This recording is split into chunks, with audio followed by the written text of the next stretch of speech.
thanks everyone for coming out on a Saturday night. I've known Ed for quite some time. I've known Ed since he was a minister in the Brown government. We share a number of things in common. We've both lost our seats in Parliament. I managed to work my way back. Ed's trying to dance his way back, Gangnam style. But we're not going to embarrass him tonight by playing that footage, which is what happened at the National Press Club on Thursday. Can I say that we've been pleasantly surprised by the turnouts at our events, and I think it does really show that inequality now is no longer seen as a fringe issue, that it's a mainstream issue, that it is really the preeminent economic and social issue of our generation. And it also shows that it's quite possible to win the battle of ideas if we can get the right frameworks in place. Because I think what we've seen through the rise of Trump, what we've seen through events elsewhere in the world, that the idea of neoliberal economics or trickle-down economics is increasingly discredited. And what do I mean about trickle-down economics or neoliberal economics? I mean the idea that you can prosper in an economy just by giving tax cuts for the rich, deregulation for the powerful, and wage suppression for the rest. I think it is now increasingly recognised that the outcomes of that experiment have seen a dramatic rise in inequality, an incredible concentration of income and wealth in the top 1, 2, 3, 4, 5 and 10% around the world. And in many countries, a hollowing out of middle classes and the creation of armies of working poor. But the real question that comes up time and time again when Ed and I are talking to audiences like this is, given that this has been coming for a while, how is it that parties of the left, the centre left in particular, have been unable to win through in an environment which is tailor-made for those parties to win support? And why is it that the extreme parties of the right have been dominating in this environment? So that's a critical question, and we'll deal with that as we go through tonight. But I wanted to really start by going back really to the global financial crisis. That's how it's known here, but in the rest of the world it's called the Great Recession. And at one stage during that period, the Great Recession almost became the Great Depression Mark II. The world came very close to a complete meltdown, which would have been the equivalent of the Great Depression Mark II. I wanted to start by just asking Ed, how does he see the differences between the performance of, say, the UK in that period, in and around the global financial crisis and the Great Recession, the UK and Australia during that period? Because I think our experiences during this period teach us something about economics and politics. And by the way, please forgive me, I've got the lurgy, but hopefully my voice will keep going. But over to Ed. Thank you, Wayne. Thank you to all of you for coming along tonight for this discussion. As Wayne said, I've known Wayne for well over 10 years. We were both in the Treasury, in Wayne's case as Treasurer, in my case the Minister, and before that Economic Advisor to the Chancellor for a long period of time. And Wayne's always spoken with huge pride about his constituency here in Brisbane and the real commitment to Labour politics that you have here. And at a time when you can see, we were in Canberra earlier this week. I mean, I thought I was coming here to escape the instability of British politics.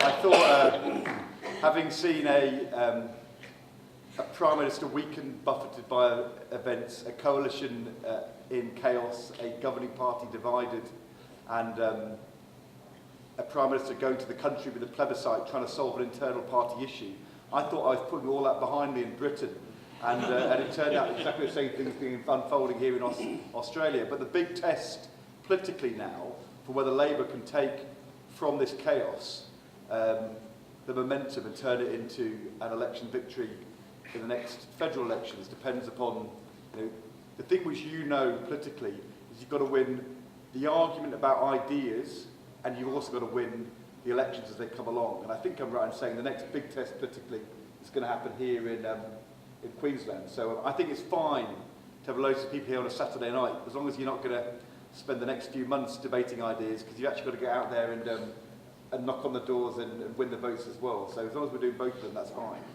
But so I guess the answer to your question, Wayne, is I was reading your book about what happened at the beginning of the financial crisis. By the way, Wayne kept telling me he's a really, really brilliant surfer. And then when we were going to come up here, we were going to go surfing. And I all geared up for it, thinking I've never done it before, but if Wayne can do it, I can. And he suddenly pulled this idea he's got a lurgy and we can't go. I'm a bit suspicious whether this is some kind of adventure, just to get out of you actually demonstrating your surfing prowess. But or you getting out and actually exposing yourself well, on the beach. Because it takes more than a bit of makeup. I was all ready for it. But anyway, and your book starts with you taking the call from Hank Paulson when the US economy was really going into crisis at the beginning of 2008. That would be probably quite close to here. It was up in Queensland, wasn't it? The call came. Yeah, I was sitting in Coventry, right, reading the papers. And you talked as well about how on your summer trip that year you had taken away books to study about what had happened in the 1930s. And something really important happened in that first phase of the crisis in 2008 and 9, which is a whole series of politicians, all of them left of centre actually, in Australia with Wayne, and in Britain with Gordon Brown and Alistair Darling, actually in the US with President Obama, who had just taken over from George Bush Jr., is that a group of Labour politicians studied the history and they looked back to what happened when you'd had a financial crisis at the end of the 1920s. And they learned the lessons from that time when what happened was the central bank said, we're not going to do anything. The governments decided not to do anything either. And each country retreated into nationalism and unleashed a very, very difficult period in the 1930s. And what happened was the central bank started cutting interest rates, urged by the finance ministers, who also went out there and used stimulus to get economies growing, to put money into the pockets of working people, also to stop the banks actually going into complete meltdown. And it was a hugely important, decisive moment. If you want an example of government action to put jobs first and stop economic disaster, that happened in 2008 with you, Wayne, and those other.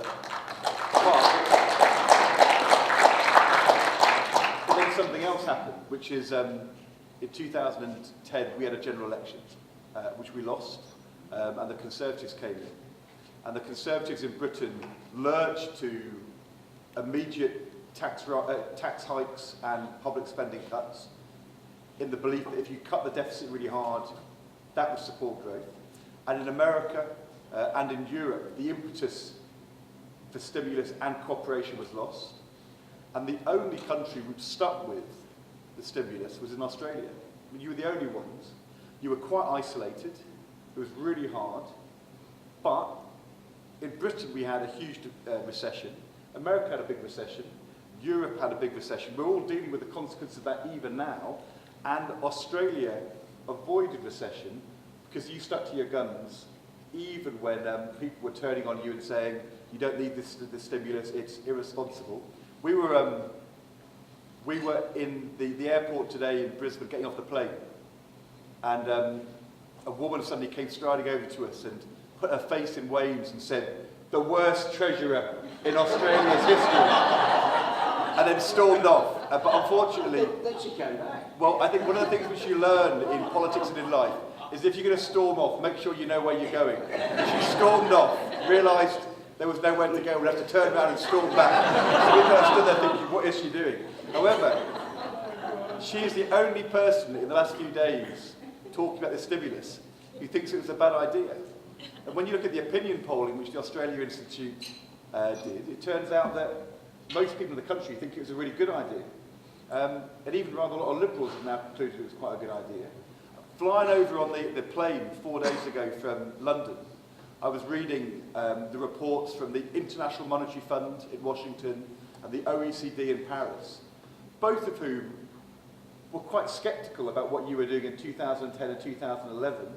And their advice to Australia this year is if the Australian economy slows down, the government should stand ready to use fiscal stimulus to keep the economy growing, which rather suggests to me, Wayne, that 10 years on, you've won the argument, and the argument that stimulus was the right thing to do in 2008, I think is now being accepted, and that is, I think, partly why the government in Canberra is under pressure, because they called it, and they called it wrong. I don't think we should underestimate the extent to which the forces of trickle-down economics and neoliberalism went out to demonise the Labor government at every level. And it had an ideological purpose. And that ideological purpose is that they really stand for smaller government. And they fundamentally don't believe that government has a role to protect people. They really have a survival of the fittest mentality. So it's very important for us to understand the history of what happened in the GFC. Because if we don't understand that history, we know that the next time there is an economic crisis, that if we don't win the argument against those who say that government ought to sit on its hands, then what we will see then is mass unemployment and mass human misery. So this idea that fiscal policy through government has a fundamental role in supporting economies is terribly important. But it's even more important than ever, because what we are now seeing with the development of inequality in wealth and income distribution is weak global growth that actually flows from that wealth concentration. Because what inequality actually does is that it weakens growth. It's a handbrake on growth. Because when the mass of the people have less money to spend, then jobs and growth are lower. When less and less people at the top have more income and more wealth, jobs and growth is lower. Because when the mass of the people are concentrating the wealth at the top, you're denying all that consumption power in the economy. The problem with our opponents is that they have this romantic notion that all wealth and growth in the economy comes from the lifters. And they characterise the rest of the population as the leaners.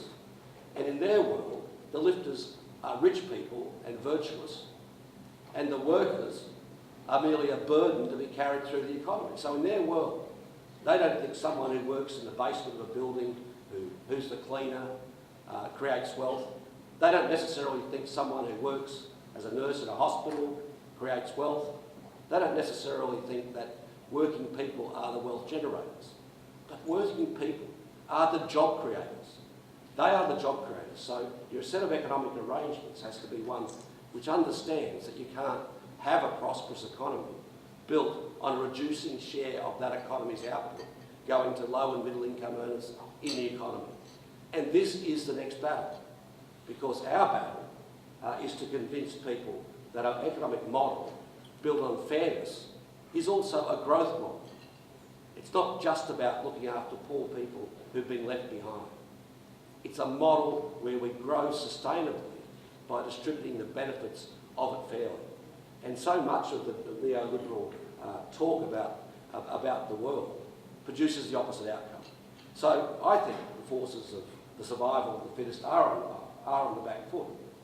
But if you look around the world and you see the way conservative parties are trying to discredit a fair economic model of inclusive growth by constantly seeking to be racist or sexist, we've got a very big political and economic battle on our hands. But I think to carry on this story about what happened after 2008, you've had a Conservative government which said, you know, you were wrong, and I think they're now on the back foot.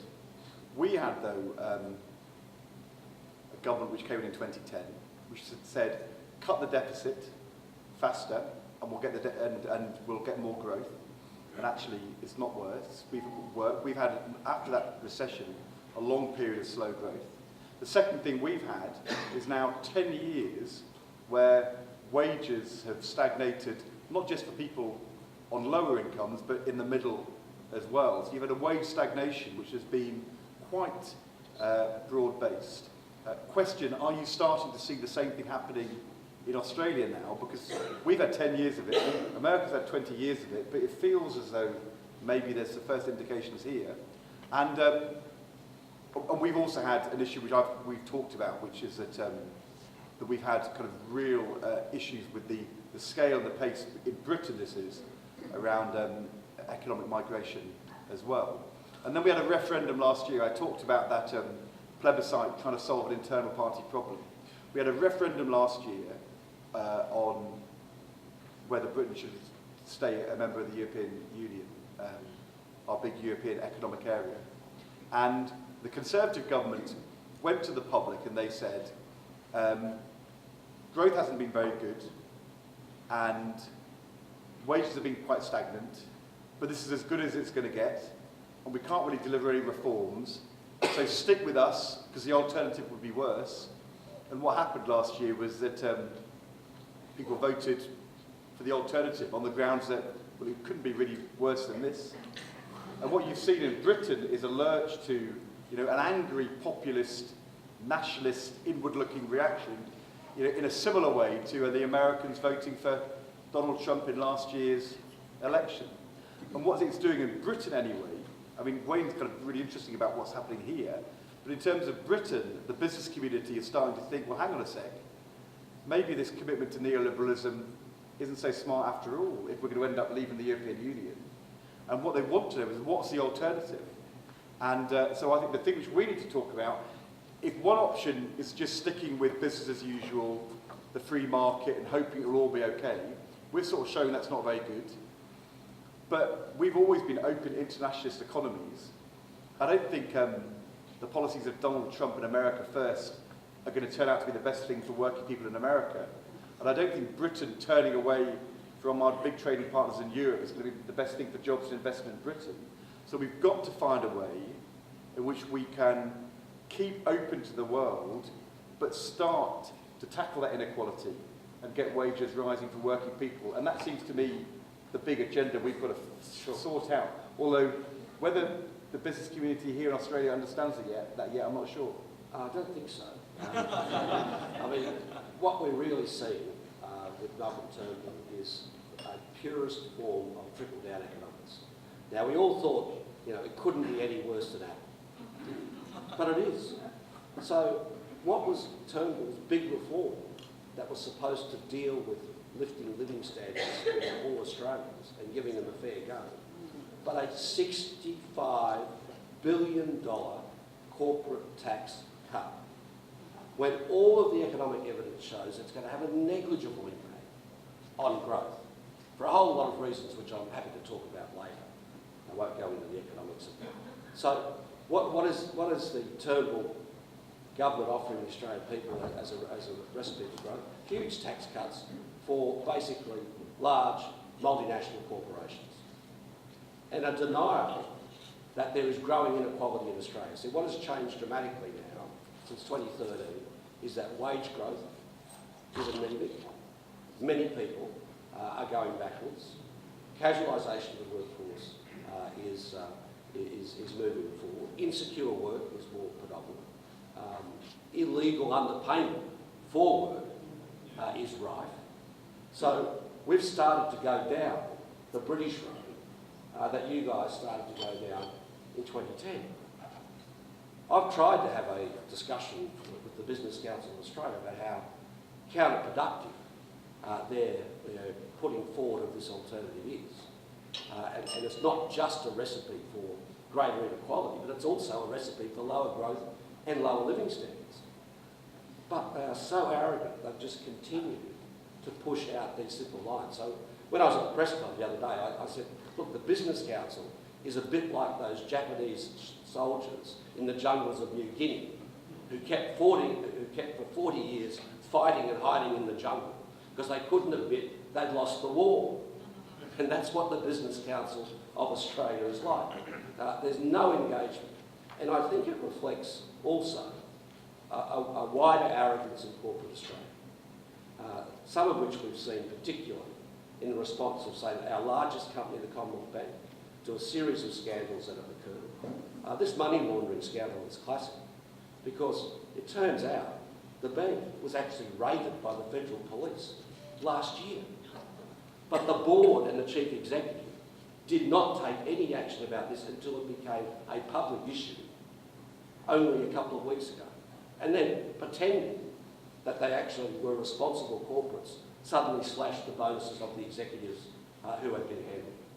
But it only happened because they'd been caught. Or our other largest company, BHP, involved in massive tax evasion, and they refused to acknowledge it. So there's a real challenge in trying to get responsible business people to the table to talk about a responsible economic model, and they are around. Not everyone in the business community is like this, but it's a big challenge for us to work with the business community on the basis that we should be able to have a fair share for working people.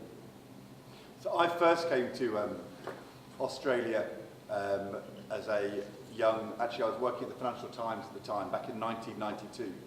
And we'd had, by that point, 14 years of the Margaret Thatcher government, and an economic philosophy, Thatcher-Reagan, which was very much cut spending and the size of the state.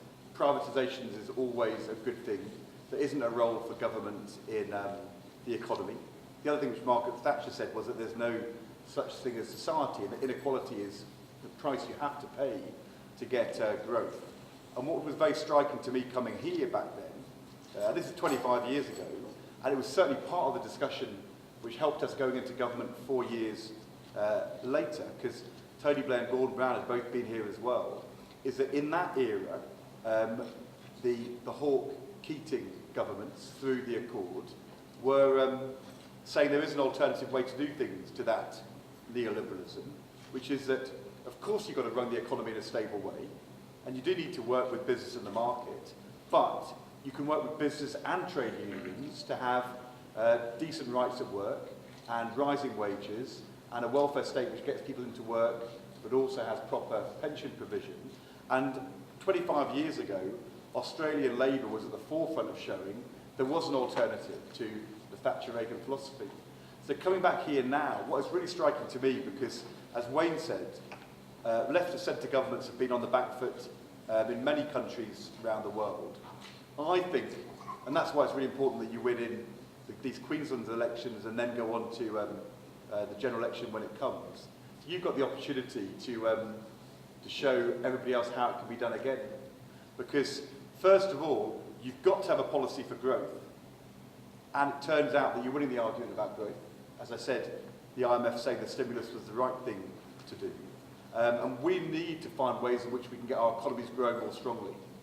Secondly, you've got to take on the inequality argument. And when I read the speech Bill Shorten did 10 days ago, and the things you've been talking about around trusts and negative gearing, this is Australian Labour saying it doesn't have to be this way and you can do something about it.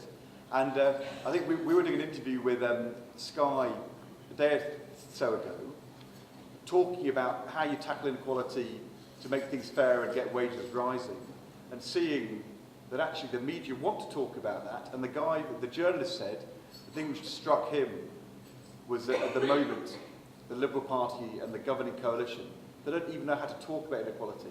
They sort of want to pretend it's not there. They want to say, well, actually, maybe it's going okay. As I said last year, when you tell a golden rule of politics is you never tell people they're wrong when they say it's tough. And if people say my life is tough and you say, actually, you're better off than you think, they don't tend to want to follow you. And I'm not sure whether every time Mr. Turnbull said jobs and growth is going well, I think he's probably making things a bit harder for him. And it's Labour which is getting into this agenda saying, actually, there's things we can do to tackle inequality and also make the labour market work more fairly. And then the third thing, though, which again goes back to 2008, the international cooperation which we had on growth, is if we're going to tackle companies who aren't paying their fair share of tax, if we're going to get growth moving internationally, we're going to make sure that trade works in a way which is fair. It's really hard just one country to do that on their own. And we've got to get back to progressive governments working together across the developed world to show there is an alternative to laissez-faire. Certainly, and we also have to be aware of how extreme our opponents are and what depths they will go to defeat the inequality agenda. And I think we've had two perfect examples of this within the last 48 hours. There was Pauline Hanson walking into the Senate in a display designed to incite racial conflict in our community. And we've seen in the last 24 hours through the resignation in the United States of Steve Bannon, who said openly in an interview that he didn't think was being recorded, but was, that he was very happy if the Democrats in America continued to campaign on identity politics and the policy of race, because he wanted them to keep doing it, because that would actually deliver electoral victory to Trump. That's really chilling, but there's something we have to take very seriously out of that in terms of how we go about arguing the case for economic equality, the case for social equality, the case for gender equality, and the case for racial equality. Now, as a progressive party on the left, we're committed to all of them. And in some ways, you can't have one without having the other. But we do know that one of the reasons the Democrats were beaten comprehensively in the US was their failure to have a sufficiently robust enough economic agenda which was believable by the people. And whatever the merits of Hillary Clinton, she was not believable on these critical questions of distribution and the economy. And I think the lesson for parties of the centre left is not some form of, as you say, state socialism, but because that's counterproductive as well, but a mixed economy where we are a party which puts forward policies which reflect a commitment to working people and is believable in a way that they absolutely intuitively understand we're on their side. And unless we do that, we are in danger of the politics of race and hate dominating the politics of economics. So I was in the United States only about 4 weeks ago. I met with a lot of Democrats. And generally, I think the view's been around, everyone thought, well, Trump was unexpected, God, it's bad, but everyone will come to their senses, he'll lose the next election, and the United States will just go back to normal. Well, I come back with a knot in my stomach thinking that's not necessarily true. And what if? What if Trump is just the beginning of something? Maybe something like the 1930s, which didn't end all that well. And this is where economic policy is so important. Some of you will be aware of a thing called the elephant graph, which is a graph done by probably the most persuasive writer on inequality, Branko Milanovic, which shows how over the last 30 years, millions of people in the really undeveloped world, the poorest people in the world, have been lifted up, and Africa. And then it goes through and shows how people in the developing world, particularly Asia, have been lifted up. And it shows the emergence of the middle classes in China, which are really important for us in terms of our future living standards. And then it shows the decline in living standards across the middle and working classes of most developed economies in that period. And the people that installed Trump in the White House were the white working class voters in the key swing industrial states that had been decimated in terms of their living standards in the last 30 years. I'll give you this figure, and it goes back to the point that Ed was making before about incomes and about the poor competing governments. Between 1995 and 2012, median household income in Australia increased by 50%. In the US, it didn't move. For 30 years, those middle class and working class households went backwards. So that's why recognising And having a strong alternative that deals with these critical questions of distribution is not just a question of economics, it's not just a question of fairness, it's a question of political stability. It's a national security question. Fundamentally, I had breakfast, we had breakfast the other morning with a guy who was a former head of, what was he called, from the American National Intelligence. You know, they're writing up, you know, in terms of the political strategic risks around the world, the number one threat strategically is not Islamic terrorism, it's inequality, because of the political instability that flows from it. So, can I ask one other question? Because, you know, for somebody coming from Britain, it's a bit confusing. Why is loads and loads of members of the government, the Liberal Party and the National Party suddenly finding out that they're British citizens and New Zealand citizens? What's going on? It's really baffling to me. they're pretty dumb. No, it is remarkable, and I've thought a lot about this, because you know, your first response is, it's pretty easy to happen. Think about it a bunch. Despite the fact that in the last 20 years there's any number of people who've had this problem. But I can understand it. But to me it actually represents something different. And this is what I've seen in the Liberals and the Nats.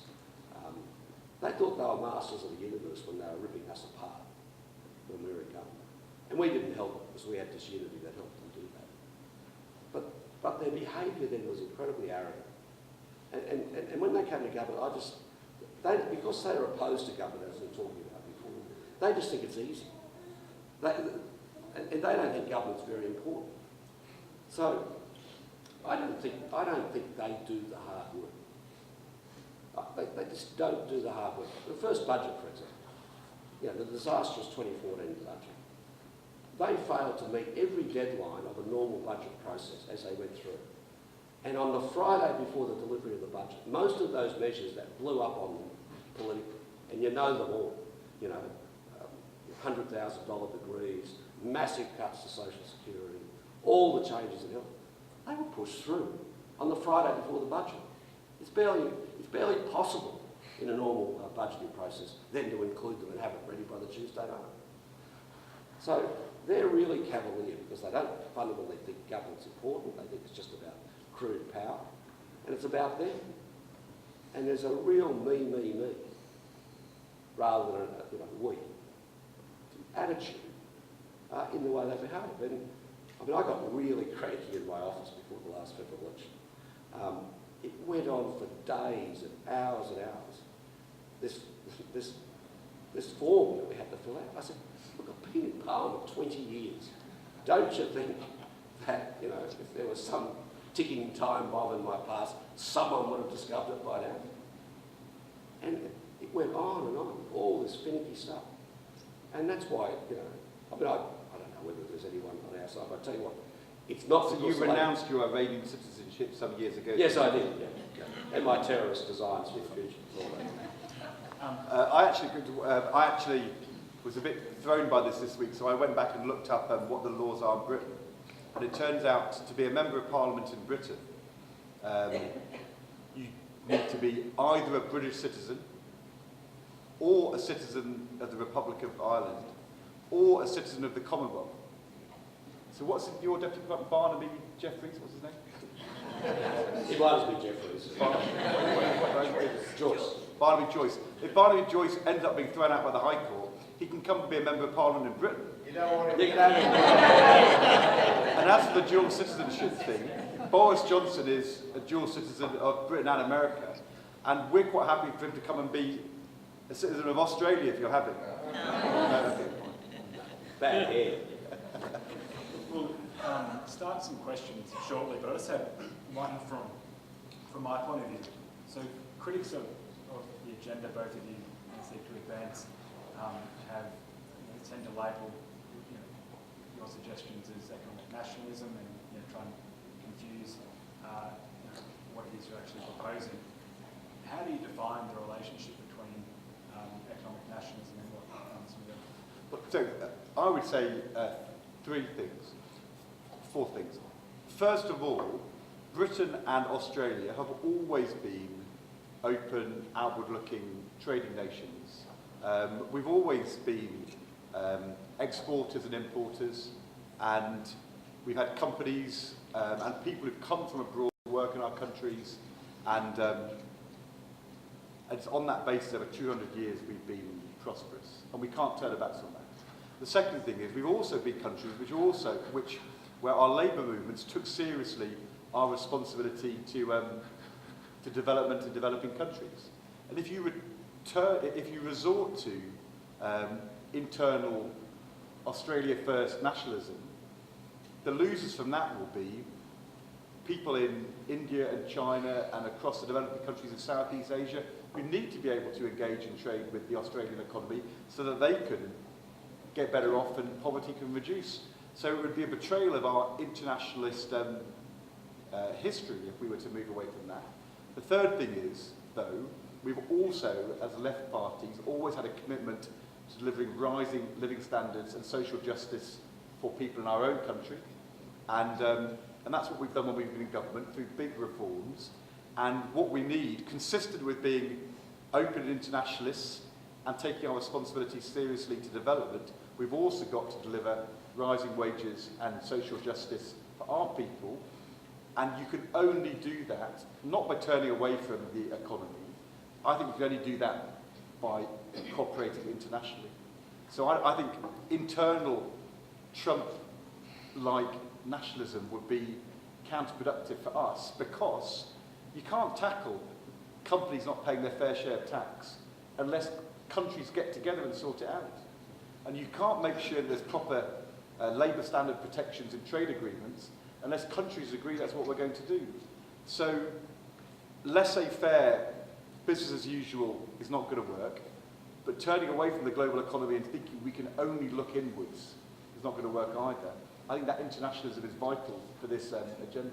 And so how does all of that compute with Jeremy Corbyn's agenda at the last election? Well, I was pleased Labour did better than expected. Really disappointed we didn't win the general election. We failed to win loads and loads of seats, which we need to win. Including the one you used to. Including the one I used to represent in Morley, as George here knows. I think the positive thing that Jeremy Corbyn has done is given people some hope. The negative thing is, I think on the policy agenda, I think he's not in the right place. Because I think he is too much about anti-business, inward-looking.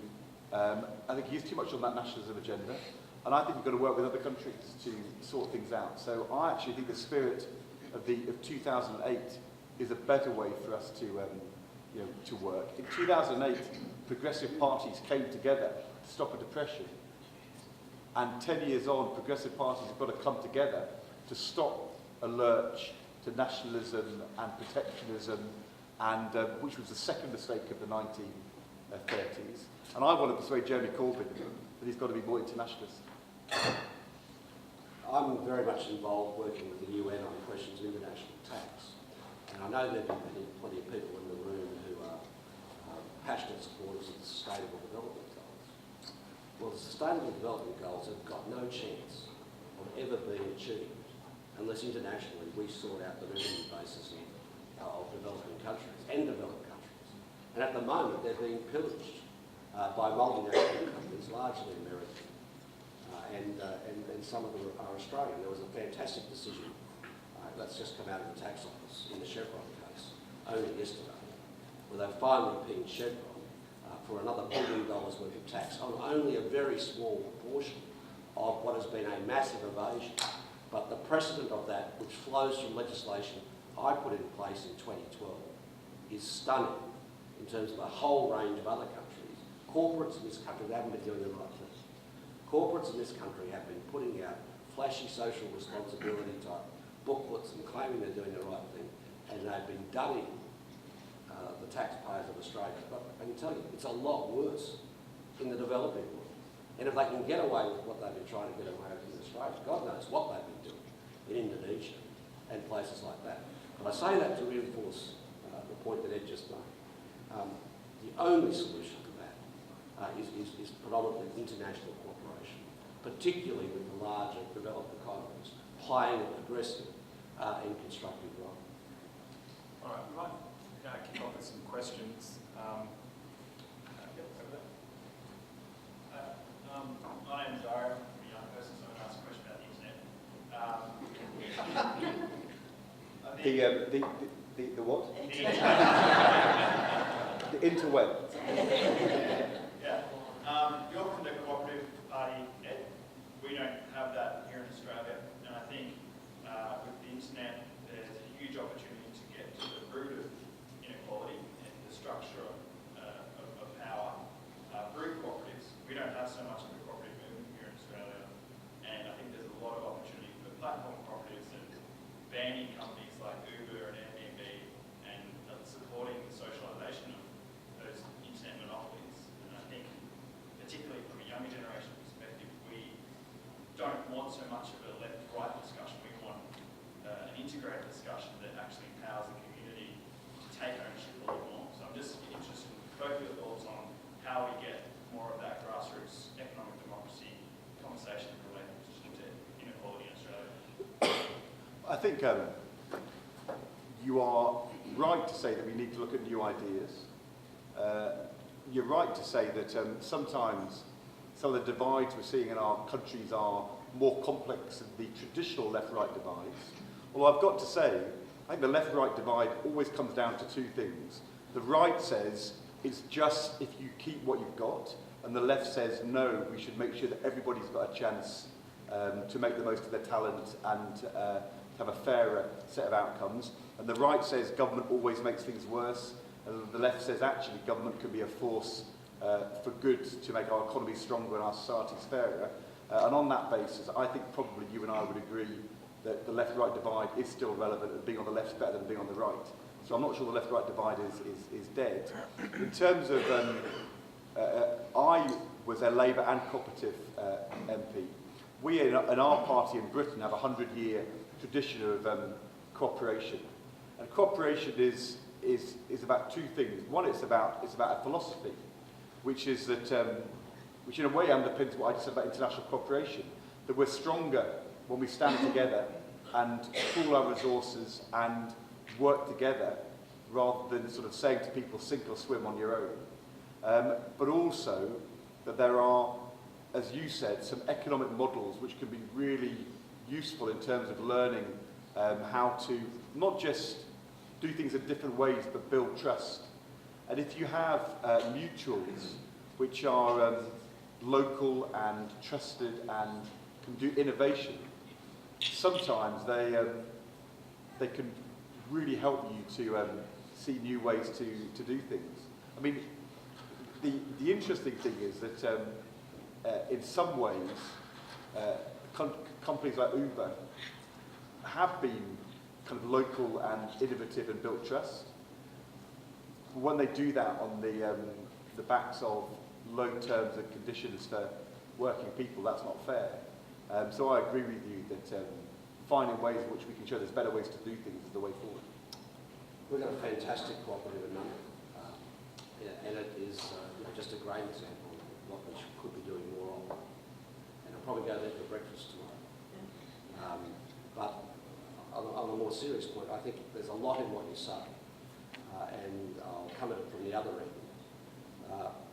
If we assume that the next round, if you like, of technological change could be quite destructive. I mean, generally in the last 20 or 30 years, technological change has probably created more jobs than it's destroyed. But I think there's a growing body of literature that suggests that the next lot of disruption that's coming is further up the wage scale in the workforce, and it's going to be even more profound than many of us imagine. And part of that exists in what's starting to happen with Uber, but it's much broader than that. Then we may go through a period where unemployment continues to rise, even though fabulous wealth is actually being created. So we've got a question to answer here. So if, particularly in those states in the United States that were decimated through a whole series of events, where government didn't come to the rescue, and then it's produced this form of polarisation that we've seen in the States, we've got to recognise that what we're talking about here is a model that fills that gap. And that's what really this GFC+10 project is about. So I think it says that that's the case. We are looking for new forms of public-private community organisation, because I think the public sector will have to get bigger if that's what actually happens. But it won't necessarily be, you know, the image of a public servant that goes to work and, you know, and all that sort of stuff. And the public sector can get bigger in a whole variety of ways, including working with the community, with cooperatives and others. I mean, I cite the example here of what we did in our clean energy package and our establishment of the Clean Energy Finance Corporation, you know, which this government tried to destroy. They tried to vilify its board, who were people who were actually former Liberals.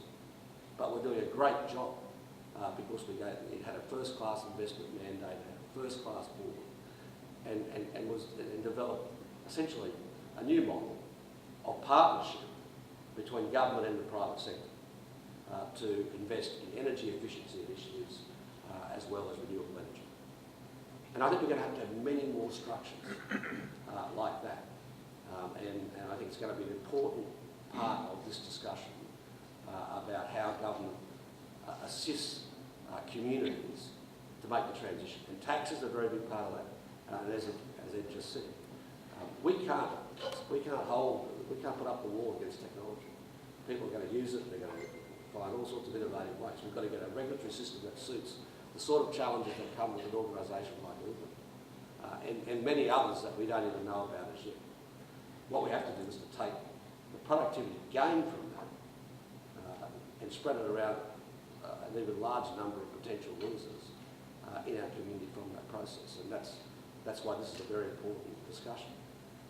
We don't want this to be a period, which was what happened after the Industrial Revolution through the 1900s, where there was massive job destruction and no amount of job creation that actually matched it. So big challenges, and that's one of them, and that's part and parcel of the discussion about it. And if you're not a member of the Labor Party, you should join as well. Yes. Yeah, you've now touched on the future of work and the technological changes in robotics and so on, and what are we going to be able to do when we've got increasing technical capacity needed to take part in this new world, but we've got a bell curve that is going to disadvantage people from the beginning. So that's one, it's one issue. In this circumstance, We've got to bend the curve. Bigger? We've got to bend the curve. Yeah, but we can't We deal. can't regard it as being inevitable. We can't deal with biology in that way, unfortunately. That's called eugenetics. But the issue is how can we move from exploitation of natural resources when we talk about growth? And you touched on it just now in terms of services, and I entirely agree that public service is a noble and very necessary component of our societies, which has been downgraded by both parties actually in the last 15 years. How can politicians lead from the front in this mode to change community and society's thinking about work? Well, and how we reward people to have enough money to live. Sure, well, by doing the sort of things I'm talking about tonight. I mean, from my point of view, I mean, the fundamental platforms of a more inclusive growth model, and one that's sustainable in terms of the environment as well, are basically a stronger voice for working people, not just at the workplace, but in many more institutions in our society, including in large companies through boards and other things, including in community organisations which are funded by the government. A much more progressive tax system, which is actually going to supply the resources that are required to fill some of the gaps. You know, an ongoing commitment to universal health and education and decent retirement systems. I mean, for everything that has happened in Australia, Australia is still in a far better position to deal with these sorts of challenges than most other countries. But I don't know the answers to all of those questions. But I think part of what I just said to that gentleman over there is an answer to what you've just said. My colleague Jim Chalmers, for example, is publishing a book about the future work in about 2 weeks' time. which has at its central core to answer the questions you've just asked. A lot of thought is going on in the Federal Parliamentary Labor Party around all of these questions. There's been an enormous amount of activity from impact investing all the way through to most of the elements of what you've just raised. So a lot of activity, a lot of discussion. But you know what? None of that discussion matters unless you win elections. And where we continue to fall down is that you don't win the battle of ideas just by having the ideas. Because what happens is, the sort of ideas that we in this room have are ideas that are vehemently opposed by powerful vested interests who will be losing their rents and super profits if some of these ideas happen. The political organisation and activism required to deliver these things is probably easier for us now than it's ever been in its history in one way. Sure, trade unions have been eliminated from a lot of workplaces, and that's changed, and that's not a healthy thing. There's a big challenge there for trade unions to adapt to the changing outlook, and many of them are. A lot of good thinking is going on, but a lot more thinking has to go on our part about how we creatively engage people in the organisation to deliver the ideas. I mean, basically, you know, in this country, the very rich control the public megaphone. They really do. I mean, very, very hard to get into the stuff up that we're talking about in most established media. But we know how powerful the interweb is, don't we? But I think it's most powerful as a political organising tool myself. If I could have had access to some of these things when I was first in Parliament, I wouldn't have been in the marginal seat. I mean, they are really powerful tools. But with everything else, those tools have to be fired by the imagination of the ideas that are in them. But we shouldn't just forget the other part. It's just as important. I think this technology thing is going to be complicated and challenging, but I think it's really dangerous to be too negative.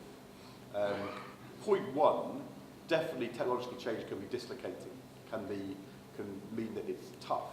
And actually it's turning out to be tougher in ways which we didn't quite envisage 20 years ago, when we thought the big losers for technological change would be people without skills.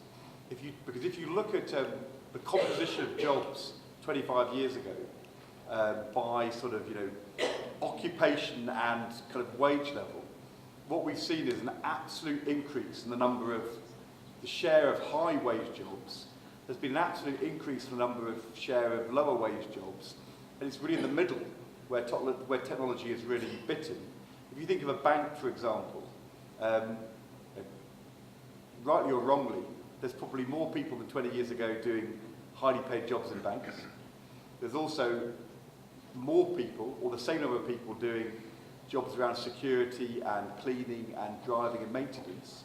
But you've had an absolute fall in middle wage people doing complex computational tasks, which are now done by technology. So technology has displaced people, but kind of a bit more in the middle. On the other hand, technology also opens up opportunities, and then some of the opportunities which we didn't foresee. As technology has become more important in manufacturing, and as capital goods have become cheaper, one of the advantages of that is that it's easier to have your production close to the market you serve. So 20 years ago, we thought the big issue was going to be companies offshoring their manufacturing to low-wage countries, because the most important thing was going to be you had to have low-wage labour, whereas actually, certainly in the UK, we've had a renaissance in our car industry, which is quite capital-intensive, but where you combine that with highly skilled people, well-paid, doing the jobs, but also wanting to make sure that you are very close to research and innovation and design. And we've actually seen the opposite of offshoring. We've been seeing some onshoring into manufacturing, and that is driven by technological change. And we know that new technologies throw up new occupations and new opportunities, including in design. I mean, we can debate whether Uber is a good thing or a bad thing, but it's certainly led to a rise in employment for people who drive relative to before. The third thing, though, is I think we as societies make decisions ourselves about what we value. And sometimes the right tries to give the impression that these issues about value are all decided by the international marketplace. But if you take something like childcare or care for people who are older, societies decide how important that is, the wages get paid, that people get paid, the education levels you want for those jobs, and how much of our tax money we choose to allocate to them. And one thing which I'm sure will happen in the next 20 years is that we will end up with more people doing better paid caring jobs. If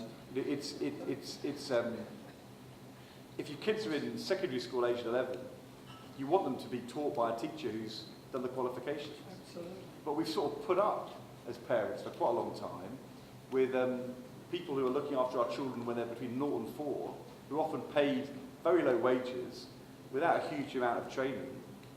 But that's actually the most educationally formative period of a child's life. And what will happen in the next 20 years, I think, is an investment in and a professionalisation of care, because the one thing which technology is never going to do is displace those kind of jobs. It's not the international marketplace which means that you pay people who work in care low wages. It's choices we make as a society, the choices we as consumers make about what we value, and the choice governments make about what you pay. And that will be a big positive transformation, I think we'll see in the next 20 years. And one of the big choices that we've made for a long time is a high minimum wage. So if you look at the international comparisons of the developed economies, I mean, we're number 1 or number 2 or 3, depending on how you measure it, when it comes to the minimum wage. And that's one of the reasons why, you know, we are a lot better off around that lower to middle bracket in terms of distribution of wealth and income, particularly income, in this country. And a lot of people are now looking at growing inequality and seeing that the incredible concentration of wealth as opposed to income, and also saying there's going to have to be a whole range of new and innovative ways of spreading that concentration out more across our society. So it comes back to the point you made before, and the point Ed just made. Well, that's one of the ways in which people get decent wages to do the caring occupations. I'm Glenn Major from Quiet Branch. I'm on State Policy Council, and I attended for Wollongong with Senator Moore. And I've also got I used to play football for a while. Sorry. Yeah. I've got a political project I'm running, but I want to say something about corporate responsibility. In the United Nations, it says that you need to balance the wealth to balance inequality. The only way you can balance the wealth is you have corporate responsibility, and you've got to go after them. And I believe that they should provide recognition to the public and the community for countries that they give them that allows them to grow their wealth. And I reckon there needs to be a change to corporate law which allows them to believe that their only existence is to the profits of shareholders. Sure, agreed. Couldn't agree more. And in fact, talked about this in the press club on Thursday. Yeah. And the other thing is they should put value on the job and not be allowed to downsize for the sake of putting off human Australians for overseas to phone banks overseas for the sake of profit. Sure. So there should be value put on the job relative to corporate responsibility. Sure. And another thing I'll just reflect on is in past times, when I left school, and other people left school, if you didn't have a great qualification or whatever, and you were leaving school and you wanted a job, you get a job at a bank or an insurance company or public service, and then they got you started in life. And we should be building our public service, and we should be forcing the corporations to put on entry-level staff and school leavers in the process of what I'm talking about. And then that'll take the pressure off the Centrelink, where you're paying them to be unemployed. You actually put them into work, and at the same time, start bringing back seniority, respect for the older workers, because workers now, if they're in the public service, and they're in a high level of qualification, and they get a managerial position, they'll say, oh, that's fine. So I got the drift. And we've got other people who want to ask that's questions. okay. Can I just mention something just about our international military policy? Yep.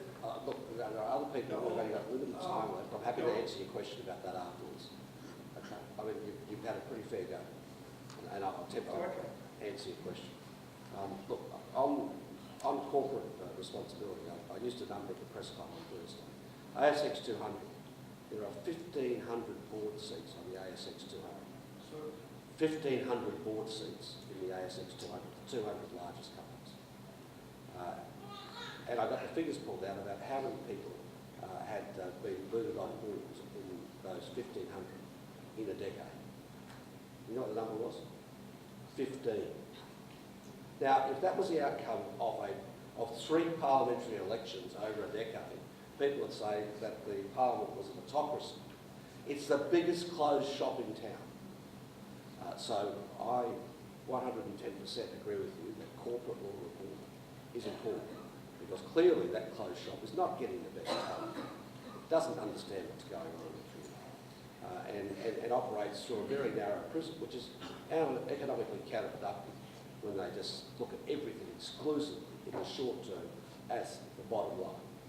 So I certainly very much agree with that, and we are a country dominated by, at every level, in just about every sector, by a small number of large companies.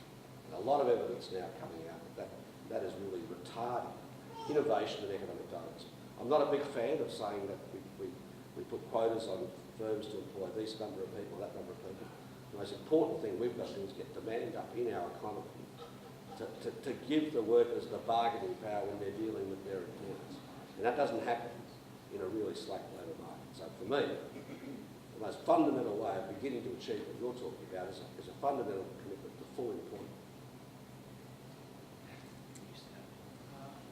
Can I just, given that corporate Australia are not going to make any kind of voluntary magnanimous concessions in terms of working wages and conditions, can I hear both of your views on the importance and the role of unionised labour? Well, I'll just say something briefly and Ed can follow.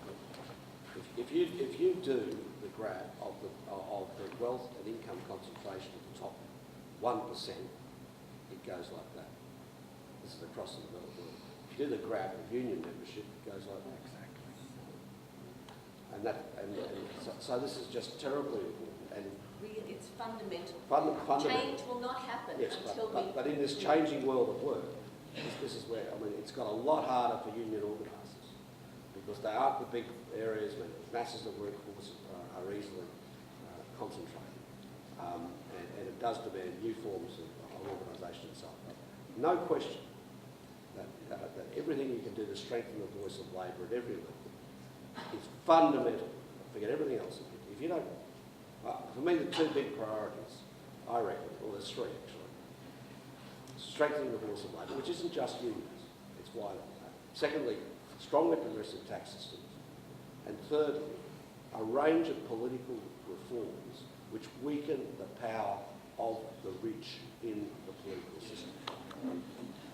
3 things. I mean, the challenge we face in Australia, in Britain, and developed countries around the world is that we've seen a marked decline in bargaining coverage and trade union membership. That trade unions remain strong in our country in the public sector, but in the private sector, the trade unions have found it hard to organise in new industries and the service industry, and that is where a lot of the inequalities happen in lower wages and a lot of stress being put onto individuals to kind of to take the strain. I don't think it's possible for governments to legislate. I think it's got to happen from the trade union movement itself. And sometimes governments put barriers in the way of organisation and they're going to be removed. But that's not enough. So I think we need a commitment from trade unions to not protect what they have, but to step outside and recruiting the new industries and the new sectors. And as Wayne said, organised labour has an important role to play, but Labour's got to get more organised. And I'll just give a local dimension. I mean, one of the big problems here is that the big corporations that came to Australia in the 2000s came here and were really pissed off that what they found is that they had a set of industrial laws which weren't like the non-existent laws they could ignore in the United States. And year after year after year, they set about trying to dismantle them, not work with them in spirit, and to crush unions. And this government has aided and abetted every step of that, which has further empowered a whole lot of employers to not take their enterprise bargaining seriously. In the public sector, for example, it's a disgrace what has actually Higher happened. education, No, childcare.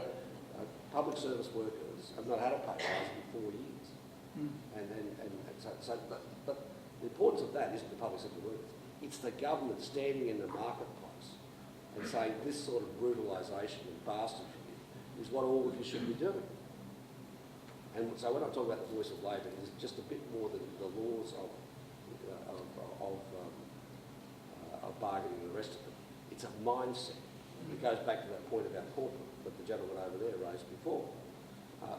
Boards have now got a mentality which is basically merge, purge and gouge.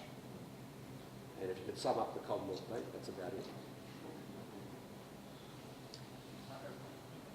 Microphone available. When you touched on the multinationals and not being keen to pay their tax, the other thing that concerns these multinationals is trying to be above the law of the land. One example would have been big tobacco, who didn't like our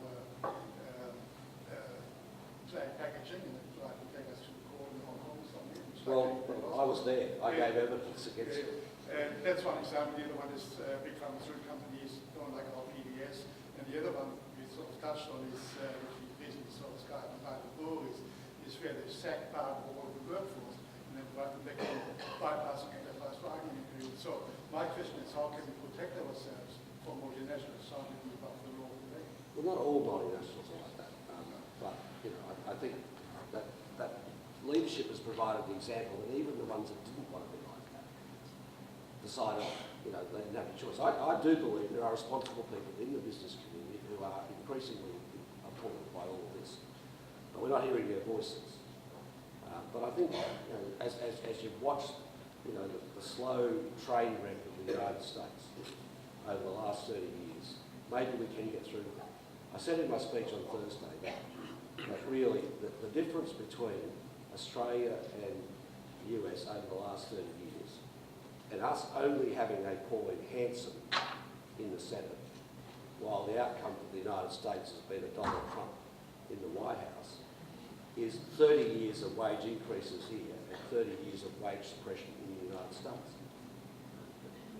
So that's why, I think this voice of labour is such an important thing. But it's not a voice of labour that says we take everything. It's got to have a productivity agenda. It's got to have quality. All those things got to be with it. But all these things have been lost in this union fashion mentality that's taken over and led by our government and aided and abetted by the largest corporates in the world. Anna, just be interested in your thoughts on the 2010 UK election. I mean, successive stimulus package in the UK, but then UK Labour loses the election as a case of salesmanship, or was Labour in power for too long there? Is this inevitable? I think, in 2010, we had just had a massive global financial crisis, a big recession in Britain, because our financial sector was very big and the dislocation was huge. We'd been in power for 13 years. We had some of the division, which you experienced here as well. Actually, the amazing thing wasn't that we lost, it was that the Conservatives failed to win a majority. And they failed to win a majority because there was a scepticism about whether or not actually they were going to be on the side of the working people and had a sensible economic plan. And the reality is, in the shadow of that kind of recession, it was really hard, and that was how it worked out.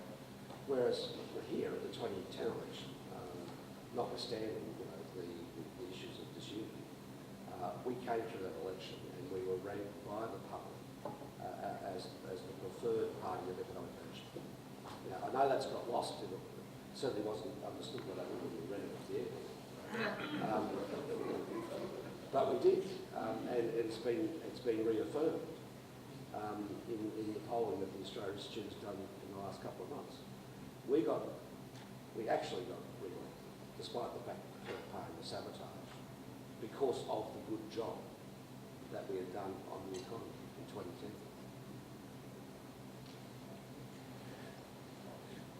So, my name's Marcus, and very quickly, how is it that governments have been convinced, all sovereign governments seem to be convinced by business and by people that they actually run like a household budget when they don't? A sovereign government with a fiat currency can never run out of money. Government deficits actually equal non-government income. How is it that has been lost? And quite frankly, still today, the ALP, for example, has a policy of running surpluses, which actually will create... That is not an accurate description of what our fiscal policy is. But I agree with the general point. We live in a community, we don't live in a corporation. And a government budget is nothing like a household budget. Actually, it's a direct opposite. Exactly. Right? But I don't agree with you that government has endless money that it can spend and spend and spend and spend. That's not what I said. No, well, that's where it's headed. Government should, over the economic cycle, run surpluses when things are good and run deficits when things are in trouble. And as Ed said before, the current advice still is, despite all of the crap that the Liberals have gone on about over deficit and debt, but you don't hear it anymore because their deficits are multiple times the deficits that we, but they still assess Australia as having fiscal space. And if we were in trouble, that we could do some more stimulus. I happen to think we do have a budget repair problem now as a consequence of where these people are. And you won't agree with that, but that's what I think. I'm very conventional Keynesian. Keynesian on the way up, we should be putting a bit away when things are going well, and Keynesian on the way down when we're on deficit. A question about concessional loans. So Project Sakadani has the capacity to address inequality, particularly in unemployment in regional areas like Townsville. Should those sort of projects be given concessional loans or not? No, there shouldn't be a concessional loan for Adani at all.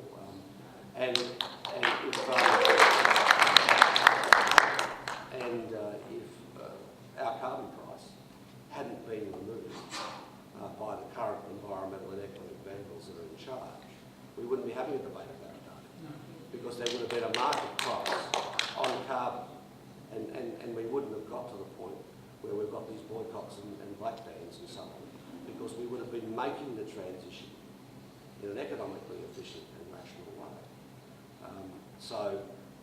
The whole problem with Adani stems in the first instance and principally from the abolition of the carbon price by the coalition, which has had dramatic impacts on power prices, as Finkel tells us, and we need it back, as Finkel tells us. And really, there's always going to be coal mining for the next 30 or 40 years in some form or another as we increase the proportion of the energy that comes from renewables and we decrease the proportion of energy that comes from fossil fuels, which is not only coal, it's also gas. And the reason we had a carbon price constructed the way we did was precisely to ensure that you had a neutral price which enabled that transition to be driven by the economics. So any decision the government takes to subsidise that in this environment is not right. So I've spoken at length about this in the Parliament in terms of the use of the Northern Australia Fund. I think it's wrong. I get a lot of abuse from people over saying that, but it is wrong. And what really galls me about this issue is that the business community said when we brought in the carbon price they'd support it. But when it cost them a bit of money, they opposed it and knocked us over. And this is what I mean about the power of big money and vested interests. The minute a big structural reform that everyone agrees is needed starts to cost one or two of them some money, they sink it. And that's why the political organisation that I talked about before is really important. These big structural reforms that will deliver equitable growth aren't easy to be delivered because powerful vested interests always get stuck into them. Time for one or two more questions. Thanks. Just wondered what both you gentlemen's thoughts are about the yearly G20. I was in the media area for the G20 here in Brisbane, and there's been a lot of talk of corporations or multinationals paying their fair share of tax, some of them, which was left, right and centre.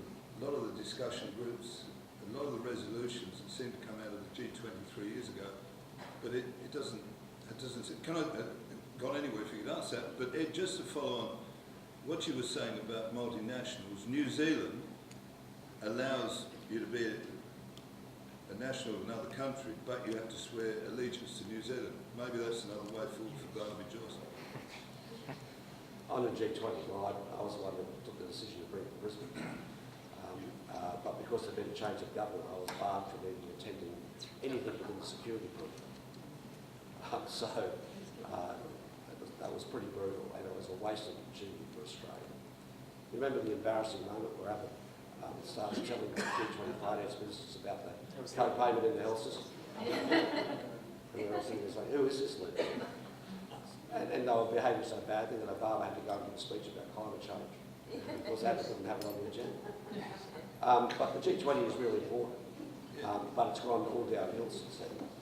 It's done some good stuff in terms of organising the framework that it would have to deal with tax, but it still needs being backed in by some of the big economies, and we desperately need that. Of course, I mean, as I said, in the last 4 days I've been learning more than I expected to learn about the history of the Australian Constitution and its difference to the UK.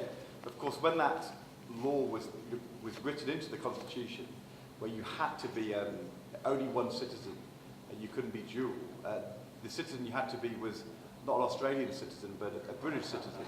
That was the original Australian Constitution.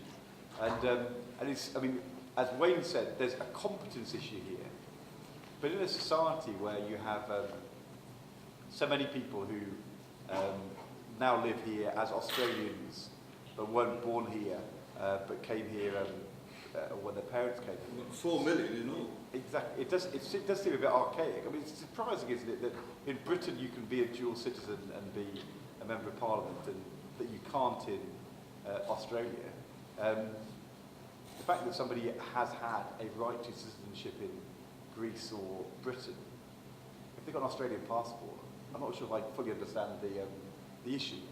I understand the competence issue, but I'm hoping that at some point, I mean, it seems to be at some point you can have to sort this out, because it does seem a bit odd. I thought Wayne was about to contradict me then. No, it's very strange. No, fine, good. And like everything else that's happening at the moment. On the G20, I made the case for not going it alone, but cooperation. Not just in 2008, but actually at key moments in our country's history. There have been moments where we were galvanisers for international action. And we were doing so before the G20 existed. And what has often been our task is to persuade America that it needs to be outward-looking and internationalist rather than inward-looking and protectionist, and for us to persuade the Americans that they need to work with us to persuade some of our other partners, particularly in continental Europe, that's the mindset they need.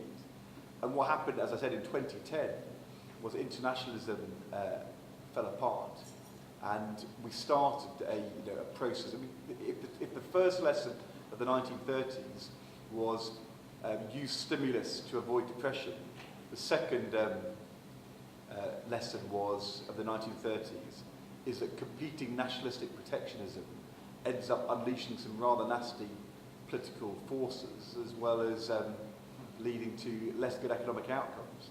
And on that second lesson, I don't think we've learned it at all. I don't think the business community by itself is going to find it easy to embrace this reform agenda, but we'll be in a stronger position to persuade them that there needs to be change if a number of governments are saying together, this is the only way, this is what's got to be done. And it feels to me the last 3 or 4 years, G20 communiques have paid lip service. They've not actually been about action. And as I said, that tends to be what happens when the US peels away, when there's no leadership, and when Europe goes its own way, when Britain becomes disengaged. So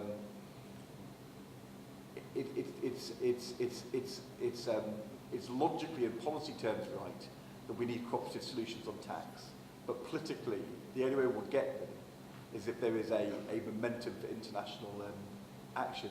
And you know, in some parts of the right and the hard left, this is unpopular at the moment, because both sides want to say the international establishment political elite has been discredited, and we have to reject their leadership. I just don't agree with that. I actually think it's only if we have progressive leadership in the global economy that we're going to sort out some of these issues. Final one to the lady. Well, I want to finish it. What are the Labour Party doing to assist our young people into housing, which is a critical statement that we, for people here, the older people, were easy to get into housing in my generation, but now they're forced out. And I was just wondering what policies they're going to introduce to help. Sure, I'm really proud of what the Labor Party's been doing in this area. Because our proposal to fundamentally change negative gearing goes to the very core of the dysfunction of the housing market. So that's a big structural reform, which I think we'd largely won the debate. You know, I was uncertain as we went into that last election how that would go, but it went well, and we've got to have more reforms like that. But I do think there's another area where I think Labor, both state and federal, and probably even local, need to think much more about the quantity of affordable housing and how it's created. But it goes back to that cooperative model that was mentioned by the gentleman over there before. You know, we let public housing turn into welfare housing, and when it turned into welfare housing, it was knocked off. And I think there's a lot. I think there's a lot more about social housing than just welfare housing. As important as welfare housing and homelessness is, and I think governments as holders of large amounts of public land and so got a much more assertive role to play. It's a perfect example in housing of what I was talking about before in terms of investment in renewable energy and energy efficiency. I mean, the answer in Britain is that compared to the growth of our population and the way in which our population is changing, all the estimates are that we need to be building in Britain 250 to 300,000 houses a year. We've been doing about half of that for 20 years. And I'm afraid, you know, there's stuff we need to do around the tax system, but fundamentally, housing is a market at a price like any other market. And if the demand goes up and you don't have enough supply, then the price goes up. And the price goes up means that only those people who can afford to get it buy it. It's just like in any other market. If there's a shortage, then only those who can afford the higher price could afford it. So the solution is you've got to build more homes. And you've got to build more homes which people can afford to buy in places where they want to live. And there's going to be some people who say, please don't build the houses near me because we'd rather keep our house prices high, and we don't want new people living in our area. And you have to say to them, I'm really sorry, but that's unfair, and we need to build more homes. And it's, in the end, the solution is simple. Now, delivering that politically is a challenge, but you know, if you don't build enough homes, you price young people out of the housing market. Well, what I'm talking about is a lot of women in the 60 age group who are, and I know personally, who cannot get into housing, regular accommodation. again, that comes back to public housing. And Well, Airbnb hasn't helped, either.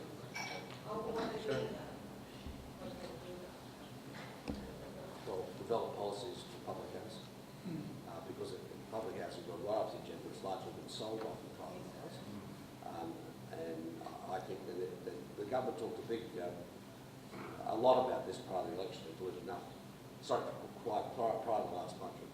But it's a classic example of where we need a development corporation that works in the same spirit as something like the financial corporation. Maybe use our super funds that we're all in. Yeah, and if that was around, the super funds would be much more interesting. The person who's providing the vote of thanks tonight is a member of a government who had some big housing initiatives as well just recently. So I'm quick segue to Linus Power, a member for Logan, to get the vote of thanks tonight. Thanks.